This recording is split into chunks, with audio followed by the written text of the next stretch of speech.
The transport shuttle shuddered as it descended through Earth's atmosphere, its sleek metallic hull gleaming against the backdrop of a stormy sky. Inside, a group of wide-eyed alien students huddled together, their expressions a mix of excitement and apprehension. "Is it always this turbulent?" chirped Cree, an avian student, his feathered head bobbing nervously. "The data indicated a 92% chance of clear skies," grumbled Grok, a Krillian, his chitinous exoskeleton clicking with each shift of his body. "Perhaps the humans miscalculated," suggested Finn, a celestial, his voice soothing and melodic. Their human guide, a grizzled ranger named Jake, chuckled. "Nah, that's just Earth for you, never a dull moment." He winked. "Besides, a little weather never hurt anyone." The students exchanged uneasy glances. They had come to Earth, the legendary Deathworld, for a field trip, a chance to study human history and culture in its natural habitat. But the initial impression was less than reassuring. As the shuttle touched down on a landing pad nestled amidst a dense forest, the storm intensified. Rain lashed against the windows, and the wind howled like a banshee. Jake, seemingly unfazed, ushered the students out into the tempest. "Welcome to Earth, folks," he announced, his voice barely audible above the din. "Hope you brought your rain gear." The students, drenched and shivering, looked around in dismay. The lush green forest, vibrant even under the stormy sky, seemed to pulsate with unseen dangers. Cree, with his sharp avian eyesight, noticed movement in the shadows, his feathers ruffling in alarm. Grok, instinctively sensing a threat, tightened his grip on his energy staff. Finn, ever the optimist, simply smiled and summoned a shimmering bubble of water around himself, effectively creating a makeshift raincoat. Jake, observing their reactions, grinned. "Don't worry, folks. We'll get you settled in at the research station soon. Just a short trek through the woods." As they ventured into the dense foliage, the students couldn't help but feel a sense of foreboding. This was Earth, the Death World, a planet renowned for its ferocious creatures and unpredictable environment. Their textbooks had warned them about the dangers, but nothing could truly prepare them for the reality of this wild and untamed world. The forest floor was a treacherous maze of tangled roots and slippery mud. Cree, with his natural agility, hopped from branch to branch, his keen eyes scanning the surroundings for danger. Grok, relying on his sturdy exoskeleton, plowed through the undergrowth, leaving a trail of broken foliage in his wake. Finn, enveloped in his protective water bubble, glided effortlessly over the uneven terrain. Jake, leading the way with a practiced ease, navigated the forest as if it were his own backyard. He occasionally paused to point out interesting flora and fauna, his enthusiasm momentarily distracting the students from their anxieties. "See that?" he said, gesturing towards a cluster of vibrant flowers. "That's Earth's Venus flytrap. Beautiful, ain't it? But don't get too close. It's got a nasty bite." Grok, intrigued, reached out to touch the plant, but Jake quickly pulled him back. "Trust me, you don't want to find out the hard way." As they ventured deeper into the forest, the sounds of the storm were replaced by a symphony of animal calls, the chirping of insects, the croaking of frogs, the distant howl of a wolf. The students, accustomed to the sterile environments of their home planets, found the cacophony both fascinating and unnerving. Suddenly, Cree let out a sharp cry, "Movement in the trees!" All eyes darted upwards, searching the dense canopy. A pair of glowing eyes blinked down at them, and a low growl echoed through the trees. "That's a mountain lion," Jake explained calmly. "Magnificent creature, but best admired from a distance." The students, however, were not feeling particularly admiring. Grok instinctively raised his energy staff, ready to defend the group. Finn, his water bubble shimmering with nervous energy, whispered a healing incantation, just in case.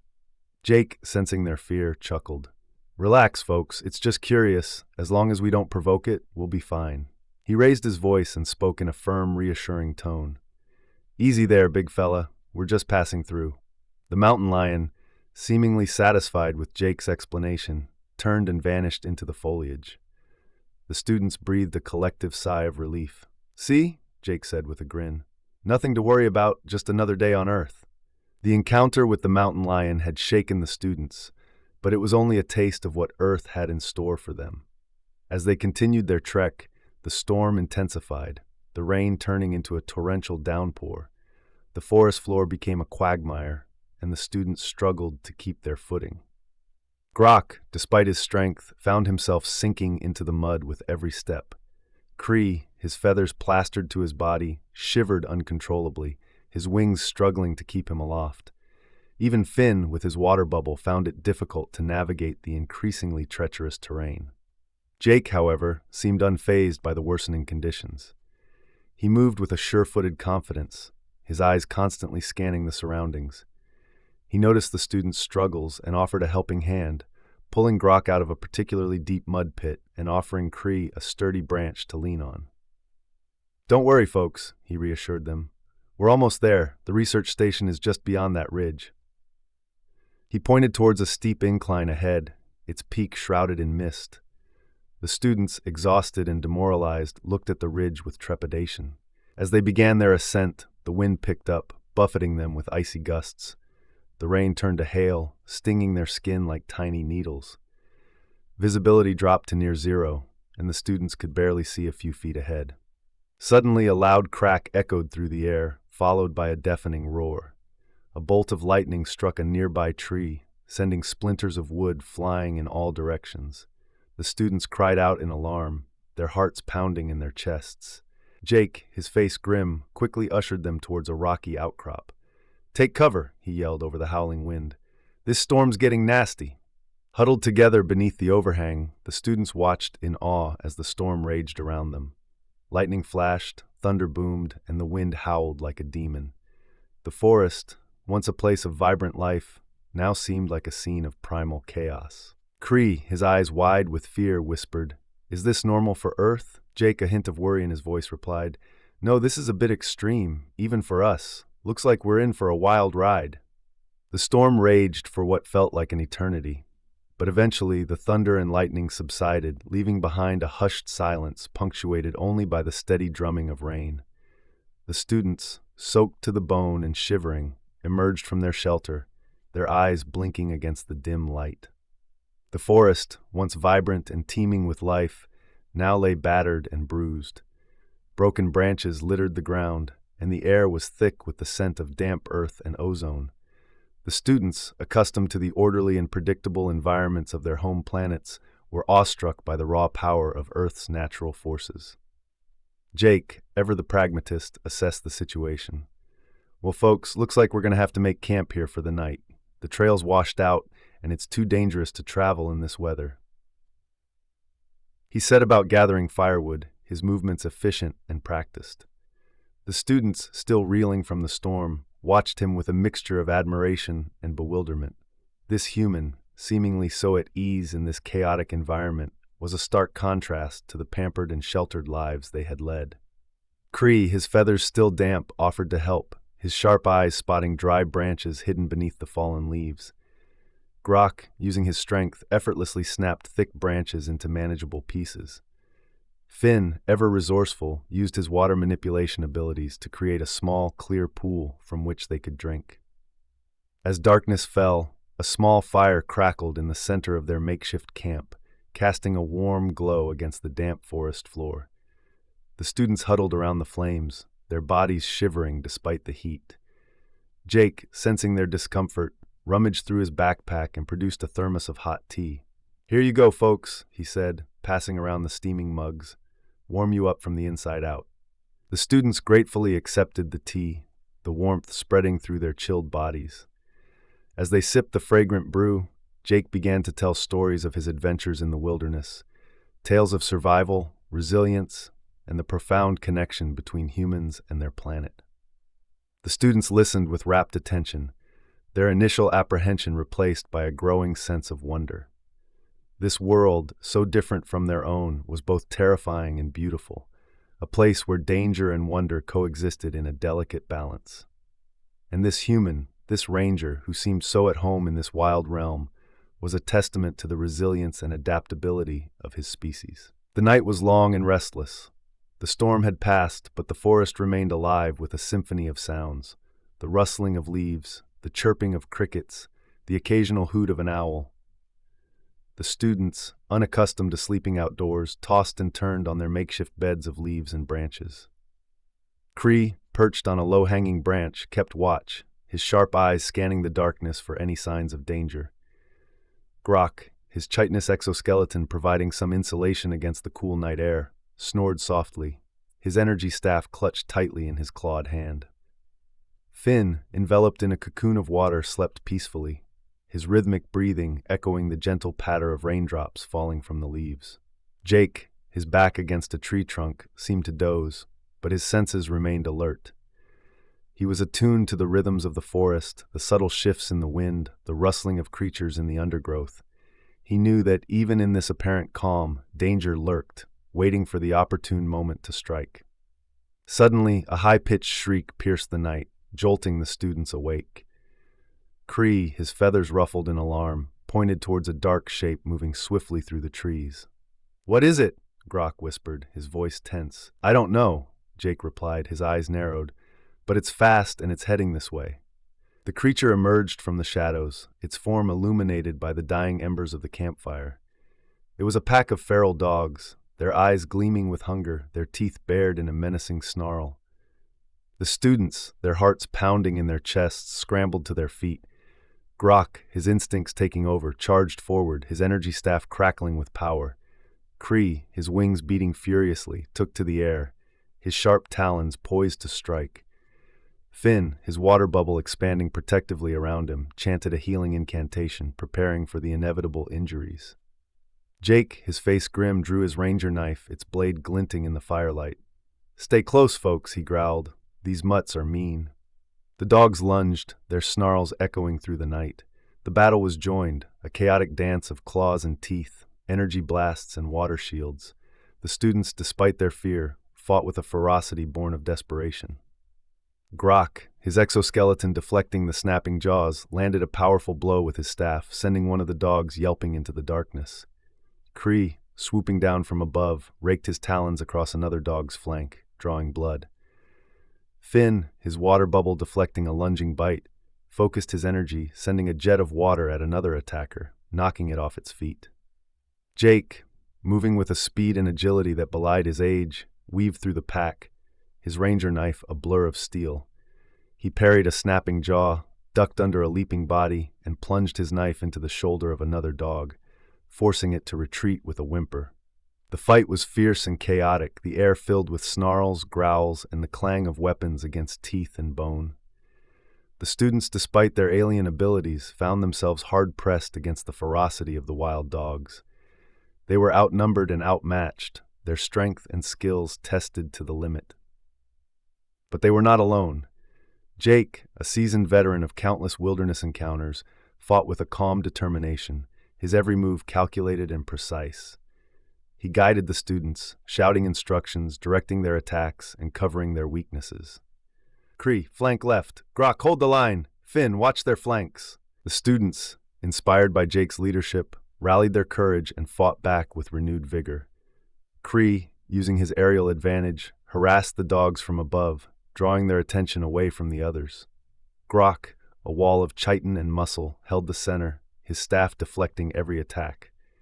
Finn, his water bubble shimmering with protective energy, healed the minor wounds inflicted by snapping teeth and claws. Slowly, the tide began to turn. The dogs, sensing their advantage slipping, began to falter. One by one, they retreated into the darkness, leaving behind a trail of whimpers and yelps. The students, exhausted but triumphant, collapsed onto the forest floor, their bodies trembling with adrenaline. Jake, his face streaked with sweat and blood, surveyed the scene, his eyes scanning the darkness for any sign of another attack. "Well, folks," he said, his voice rough but steady, "looks like we survived our first night on Earth." Dawn broke over the battered campsite, painting the sky with hues of orange and pink. The forest, still damp from the storm, seemed to awaken with a renewed sense of life. Birds chirped, insects buzzed, and the distant chatter of monkeys echoed through the trees. The students, stiff and sore from the previous night's encounter, stirred from their makeshift beds. Cree stretched his wings, wincing as his feathers brushed against a few minor cuts. Grok flexed his claws, his chitinous exoskeleton clicking softly. Finn, his water bubble dissipating with the rising sun, yawned and rubbed his eyes. Jake, already awake and tending to the fire, greeted them with a gruff smile. "Morning, folks. Sleep well?" The students exchanged weary glances. "As well as can be expected after a dogfight," Grok grumbled. It was certainly eventful, Finn added, his voice still laced with a hint of trepidation. Jake chuckled. That's Earth for you. Always keeps you on your toes. He gestured towards a pot simmering over the fire. Breakfast is almost ready, scrambled eggs and bacon, human staple. The students, their stomachs growling, eagerly gathered around the fire. The aroma of sizzling bacon and cooked eggs filled the air, a welcome contrast to the damp earth and decaying leaves. As they ate, Jake explained their revised plan. The storm washed out the main trail, so we'll have to take a detour.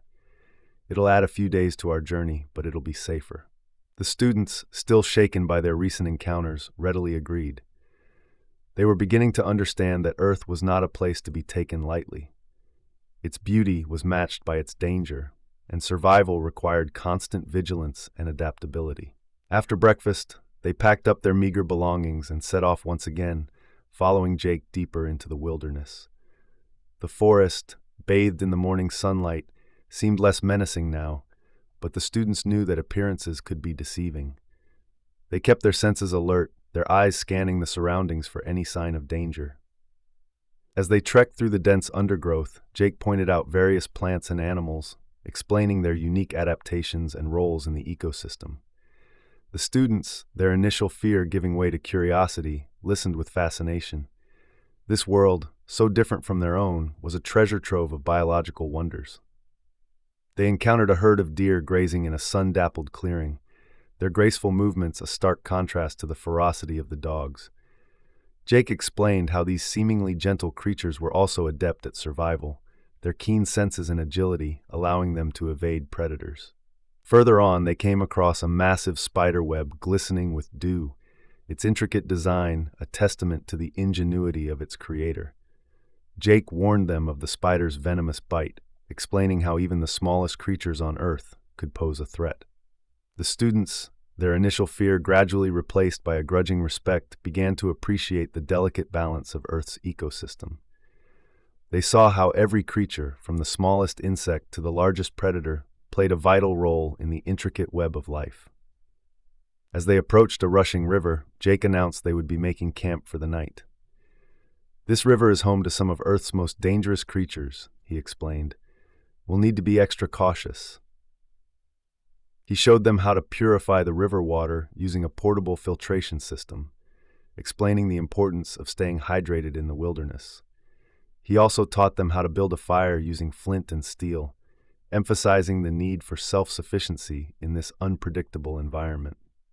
As dusk settled over the forest, the students gathered around the campfire, their faces illuminated by the flickering flames. They shared stories of their home planets, their cultures, and their reasons for choosing to study on Earth. Cree spoke of his avian homeworld, a planet of towering trees and endless skies, where his people soared through the air with effortless grace. Grok described his Krillian society, a hive-mind civilization built on strength, discipline, and unwavering loyalty. Finn recounted tales of his celestial underwater cities, where his people lived in harmony with the ocean, their healing abilities a gift from the deep. Jake listened intently, his face etched with a mixture of curiosity and respect. He saw in these students a reflection of humanity's own diversity, a reminder that even amidst the vastness of the galaxy, there was a common thread that connected all sentient beings. The next morning, they continued their journey, following the river upstream. The terrain grew steeper, the forest giving way to rocky slopes and treacherous cliffs. The students, their bodies still aching from the previous night's ordeal, struggled to keep pace with Jake, who seemed to navigate the challenging terrain with effortless ease. As they climbed higher, the air grew thinner and colder. Cree, accustomed to the warm climate of his homeworld, shivered despite his thick feathers. Grok, his exoskeleton offering little protection against the biting wind, grumbled about the lack of proper heating technology. Even Finn, with his water manipulation abilities, found it difficult to maintain a comfortable temperature. Jake, noticing their discomfort, offered words of encouragement. Don't worry, folks. We're almost at the pass. From there, it's a downhill trek to the research station. He pointed towards a narrow gap in the mountains ahead, its peak shrouded in mist.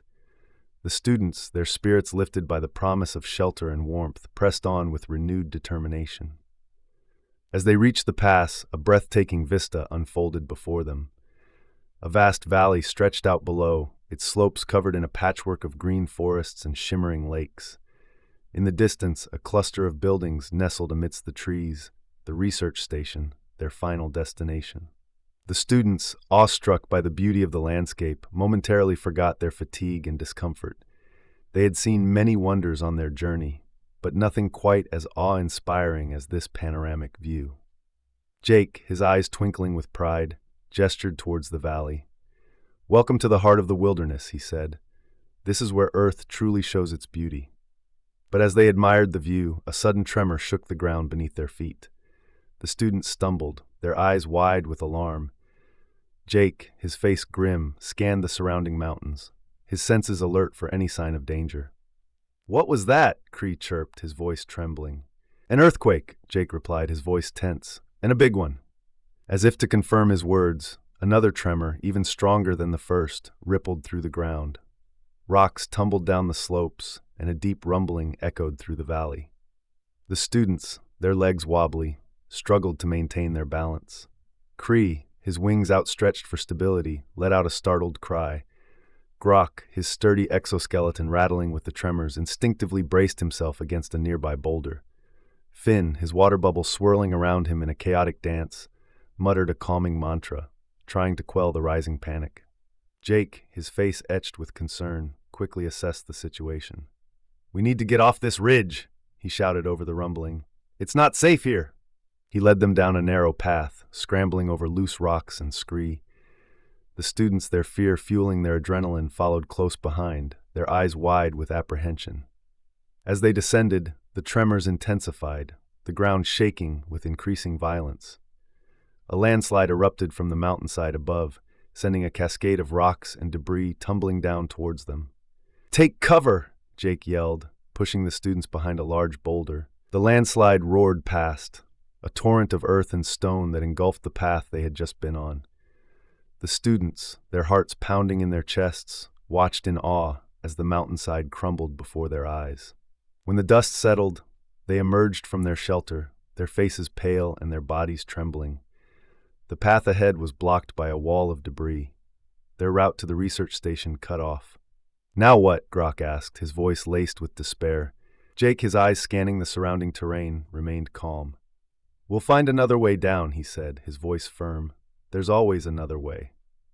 He led them along a treacherous goat path, clinging to the cliff face, their every step a gamble against gravity. The students, their fear tempered by a growing trust in Jake's leadership, followed cautiously, their eyes fixed on the precarious path ahead. As they descended, they encountered another obstacle, a raging waterfall, its torrent of water cascading down the cliff face, blocking their way. "Looks like we'll have to get wet," Jake said with a grim smile. He plunged into the icy water, his strong arms pulling him against the current.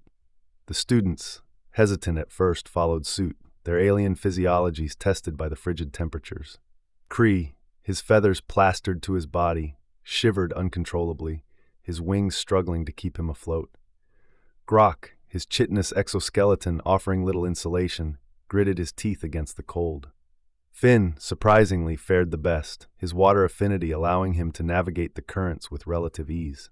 He even created small, warm pockets of water around his companions, offering some respite from the chilling temperatures.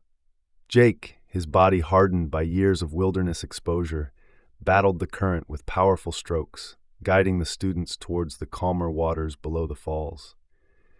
He kept a watchful eye on them, ensuring they didn't get swept away by the treacherous currents. After what felt like an eternity, they reached the safety of the riverbank, their bodies numb with cold, their clothes soaked through. Jake, ever prepared, pulled out a thermal blanket from his pack and wrapped it around Cree, who was shivering uncontrollably. "Here you go, kid," he said, his voice gruff but kind. "Warm up." Cree, his teeth chattering, gratefully accepted the blanket, his eyes filled with gratitude. He had never experienced such extreme cold before, and he was amazed by the human's resilience and compassion. Grok, his exoskeleton dripping with water, grumbled, "This planet is trying to kill us." Jake chuckled. "Nah, it's just giving you a proper welcome. Earth doesn't go easy on anyone, not even its own." He led them to a sheltered spot beneath a rocky overhang, where they could build a fire and dry their clothes. As the flames crackled and the warmth spread through their chilled bodies, the students began to regain their spirits. "You know," Finn said, his voice thoughtful, "I've read about Earth's dangers in textbooks, but I never truly understood until now. This planet is a constant test of survival." Jake nodded. "That's why we call it a death world. It's not for the faint of heart." He looked at the students, their faces etched with a newfound respect for their surroundings. "But it's also a place of incredible beauty and resilience. Those who can survive here, thrive here."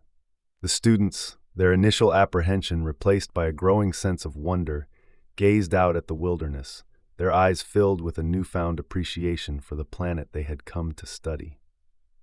The following day, they pressed onward, their journey taking them through dense forests, across treacherous ravines, and over windswept plains. The students, their initial apprehension replaced by a growing sense of camaraderie, faced each challenge with a newfound resilience. Cree, his aerial perspective proving invaluable, often soared ahead, scouting the path for potential dangers and relaying information back to the group. Grok, his strength and endurance unmatched, cleared obstacles and helped his companions navigate difficult terrain. Finn, his healing abilities always at the ready, tended to any injuries, both physical and emotional, ensuring the group's well-being. Jake, observing their progress, couldn't help but feel a sense of pride. These alien students, once so pampered and sheltered, were now proving themselves capable of adapting and surviving in the harshest of environments. They were learning the true meaning of resilience, the human spirit of perseverance in the face of adversity. One evening, as they made camp beside a crystal-clear lake, Jake noticed a change in the atmosphere.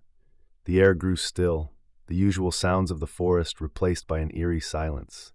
The animals, normally active at dusk, seemed to have vanished. "Something's not right," he muttered, his eyes scanning the surrounding woods. The students, sensing his unease, grew quiet. Cree, perched on a nearby tree, strained his ears for any sign of disturbance. Grok, his hand resting on his energy staff, scanned the shadows with a wary eye. Finn, his water bubble shimmering with nervous energy, whispered a protective incantation. Suddenly, a low growl echoed through the trees, sending a shiver down their spines. A pair of glowing eyes pierced the darkness, followed by the emergence of a massive creature, its form silhouetted against the fading light. It was a bear, its fur matted and scarred, its eyes burning with a primal hunger. The students, their hearts pounding in their chests, instinctively huddled together, their weapons at the ready. Jake, his face grim, stepped forward, his ranger knife held firmly in his hand. "Stay back," he growled. "This one's mine." The bear, sensing a challenge, let out a deafening roar, its powerful claws raking the ground. The confrontation was inevitable, a clash between human and beast, a test of survival in the heart of the death world. The bear charged, its massive form a blur of fur and muscle. Jake, his movements honed by years of wilderness experience, stood his ground, his eyes fixed on the approaching beast. He knew that a direct confrontation would be futile. He needed to use his wits and agility to survive. As the bear closed in, Jake sidestepped, narrowly avoiding the creature's outstretched claws. He rolled across the ground, coming up behind the bear, his knife flashing in the fading light. The bear, surprised by Jake's agility, turned with a roar, its massive paws swiping at the air.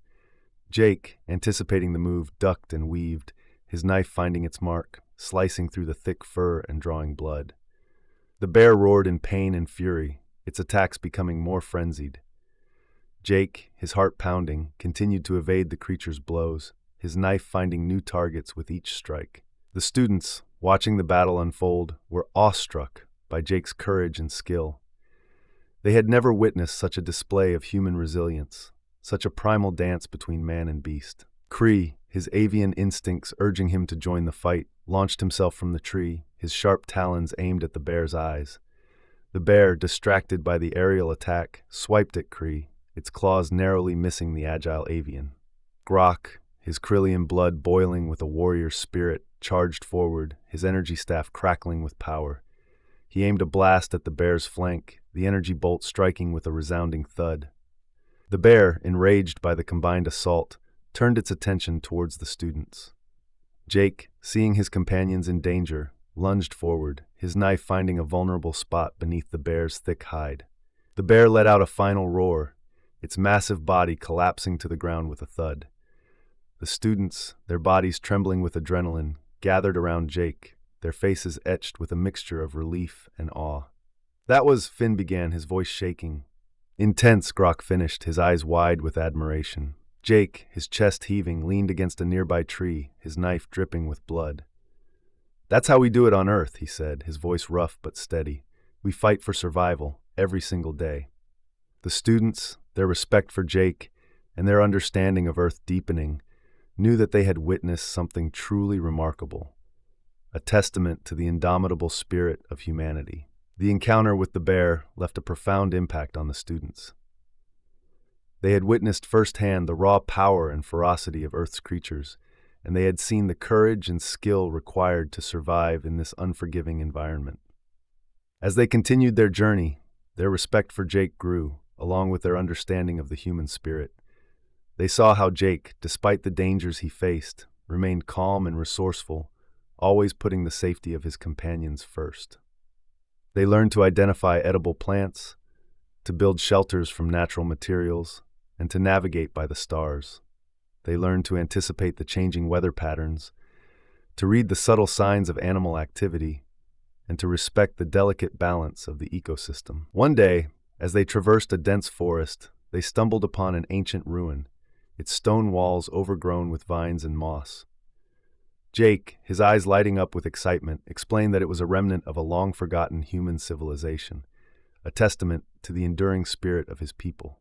The students, eager to explore the ruins, ventured inside, their curiosity outweighing their apprehension. They marveled at the intricate carvings on the walls, the remnants of a culture that had thrived centuries ago. As they delved deeper into the ruins, they came across a hidden chamber, its entrance concealed by a crumbling wall. Jake, sensing a mystery, carefully cleared the debris, revealing a dark and dusty room. Inside, they found a strange device, its metallic surface covered in intricate symbols. Jake, recognizing its significance, gasped. "This is a relic from the old wars," he explained, his voice filled with awe, "a weapon of immense power." The students, their eyes wide with curiosity, gathered around the device, their alien minds struggling to comprehend its purpose. Jake, his fingers tracing the ancient symbols, felt a shiver run down his spine. He knew that this discovery could have far-reaching consequences, not just for them, but for the entire planet. Jake, with a mixture of caution and excitement, reached out and touched the device. As his fingers made contact, the symbols began to glow, emitting a faint hum that resonated through the chamber. The students, their alien senses tingling, stepped back in surprise. "What's happening?" Cree chirped, his feathers ruffled with apprehension. "I don't know," Jake replied, his eyes fixed on the glowing device, "but I think we just activated something." As he spoke, the device emitted a pulse of energy, sending a shockwave through the ruins. The ground trembled, dust rained down from the ceiling, and the walls groaned under the strain. The students, their alarm growing, looked to Jake for guidance. He, however, was equally perplexed, his mind racing to comprehend the implications of their discovery. Suddenly, a holographic image flickered to life above the device, projecting a scene of a battlefield, spaceships clashing in a chaotic dance of laser fire and explosions. The students, their eyes wide with fascination, watched as human soldiers, clad in futuristic armor, fought against an alien force, their weapons blazing with deadly accuracy. "This is a recording of the old wars," Jake explained, his voice filled with awe, "a battle between humans and the Krill."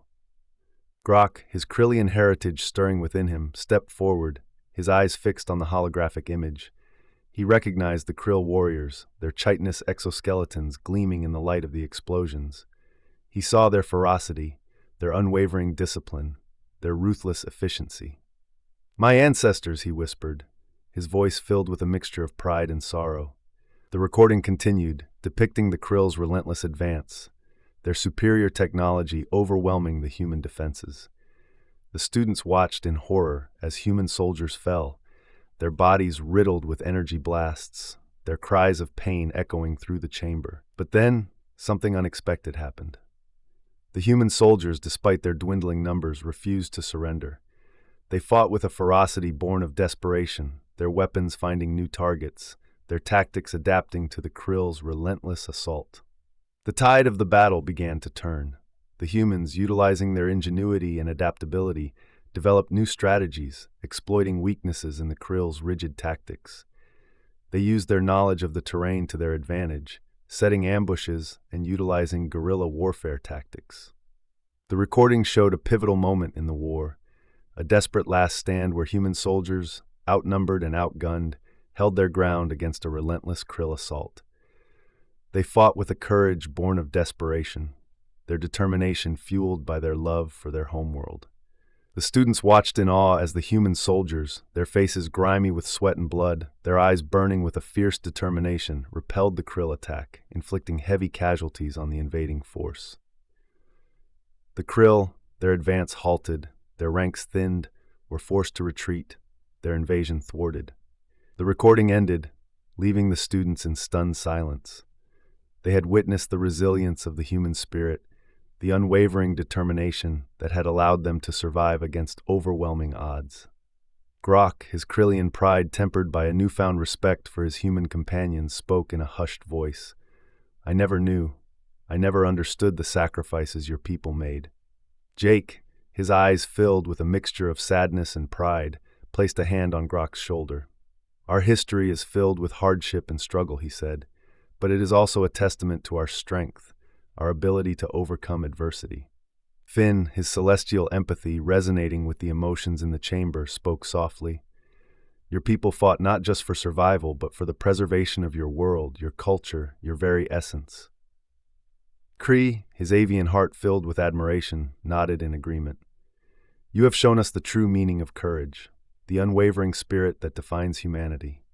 The students, their understanding of Earth and its people, deepened by this glimpse into the past, realized that the Deathworld was more than just a place of danger and hardship.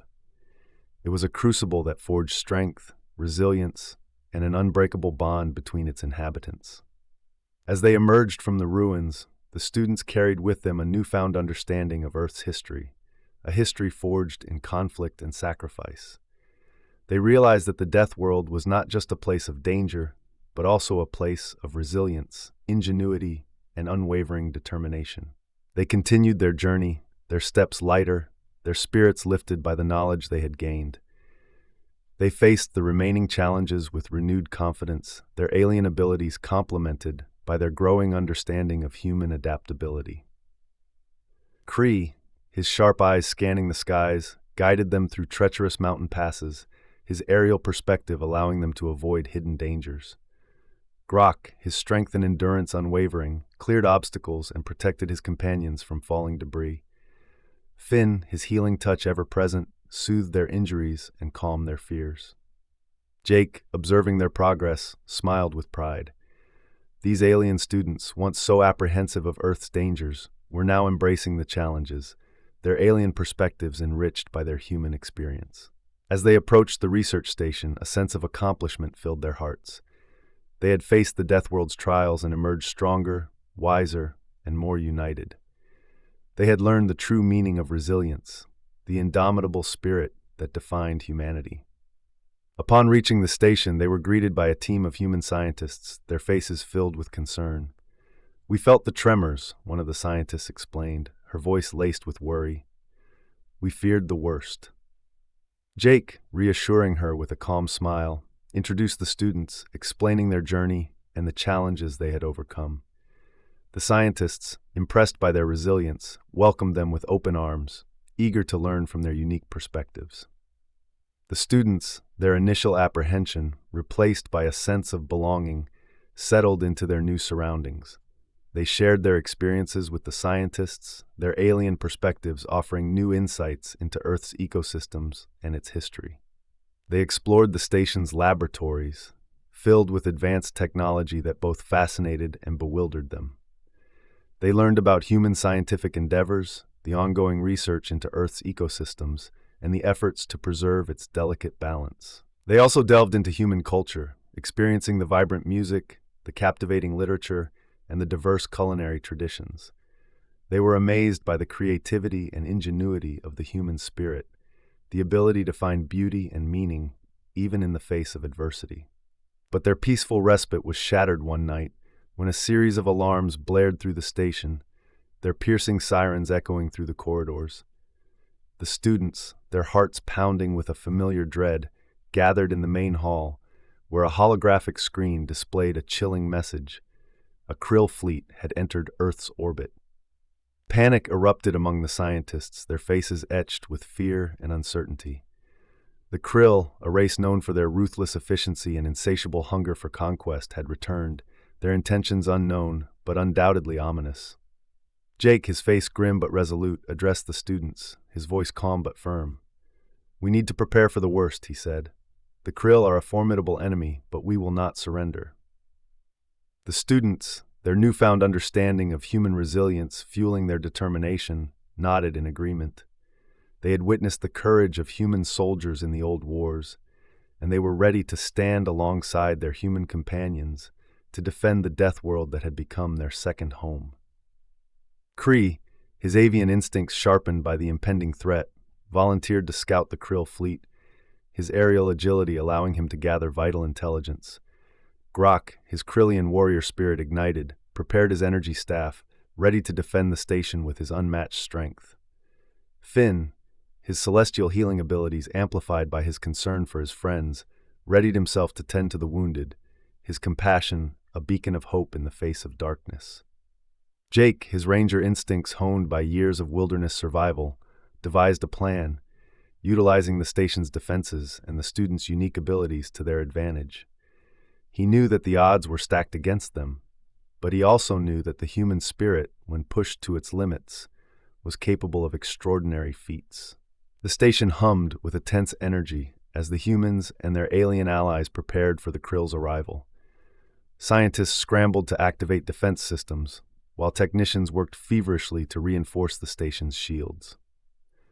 The atmosphere was thick with a mixture of fear and determination, the knowledge that the fate of Earth, and perhaps the galaxy, hung in the balance. Kree, soaring high above the planet, relayed vital information about the Krill fleet's movements, his sharp eyes piercing the darkness of space. He observed their advanced weaponry, their vast numbers, and their unwavering focus on the research station below. Grok, his chitinous exoskeleton gleaming under the artificial lights of the station, stood guard at a strategic choke point, his energy staff humming with power. He visualized the Krill warriors, their cold, calculating eyes, their ruthless efficiency, and he vowed to defend his human companions with his life. Finn, his water bubble shimmering with a protective aura, moved through the station, offering words of comfort and healing to those who were injured or afraid. His gentle touch and calming presence were a beacon of hope amidst the chaos. Jake, his eyes fixed on the holographic display of the Krill fleet's approach, coordinated the defense, his voice calm but firm. He directed the scientists to activate the station's energy cannons, their powerful beams aimed at the incoming ships. He instructed the technicians to reinforce the shields, their energy fields shimmering under the strain of the Krill's assault. The first wave of Krill fighters descended upon the station, their weapons blazing with deadly accuracy. The station's defenses roared to life, energy beams crisscrossing the sky, intercepting the incoming fire. Explosions rocked the station, sending tremors through its foundations. The Krill, undeterred by the resistance, pressed their attack, their fighters swarming like angry wasps. The station's shields flickered under the onslaught, threatening to buckle under the relentless barrage. Jake, his face grim, ordered the activation of the station's last line of defense, a powerful energy weapon, capable of decimating the Krill fleet, but also risking significant damage to the surrounding environment. It was a desperate gamble, a last-ditch effort to protect Earth from the invaders. As the Krill fighters closed in, their weapons primed for a final devastating strike, Jake gave the order to fire the energy weapon. A blinding flash of light engulfed the station, followed by a deafening roar that shook the very foundations of the planet. The energy weapon's blast ripped through the Krill fleet, tearing through their ships like a hot knife through butter. Krill fighters exploded in fiery bursts, their debris scattering across the sky. The remaining ships, their formations shattered, their weapons disabled, retreated in disarray, their invasion thwarted. The station, battered but intact, emerged from the chaos, its defenses holding strong. The humans, their faces etched with a mixture of relief and exhaustion, cheered their victory, their voices echoing through the corridors. But amidst the celebration, Jake noticed a critical problem. The energy weapon's blast had destabilized a nearby tectonic plate, triggering a massive earthquake that threatened to tear the station apart. "We need to evacuate," he shouted, his voice urgent. "The station's going to collapse." The evacuation began, humans and aliens working together to escape the impending disaster. Kree, his wings beating furiously, carried injured scientists to safety. Grok, his strength amplified by adrenaline, cleared debris, creating escape routes for those trapped within the collapsing structure. Finn, his healing touch a beacon of hope amidst the chaos, tended to the wounded, his water bubble shielding them from falling debris. Jake, his ranger instincts guiding him, led the final group of survivors out of the station, just as the ground beneath them gave way. The station, its foundations crumbling, collapsed into the earth, its once proud structure reduced to rubble. As the dust settled, the survivors gathered on a nearby hill, their faces etched with a mixture of grief and gratitude. They had faced the Krill threat and survived, but at a cost. The research station, a symbol of human ingenuity and scientific progress, was gone. But amidst the loss, there was also a sense of hope. The humans, their resilience tested once again, had proven their ability to overcome even the most daunting challenges. And the alien students, their understanding of Earth and its people deepened by their shared experience, had learned the true meaning of the Deathworld, a place where danger and beauty coexisted, where resilience and ingenuity were essential for survival, and where the human spirit, when pushed to its limits, could achieve the impossible.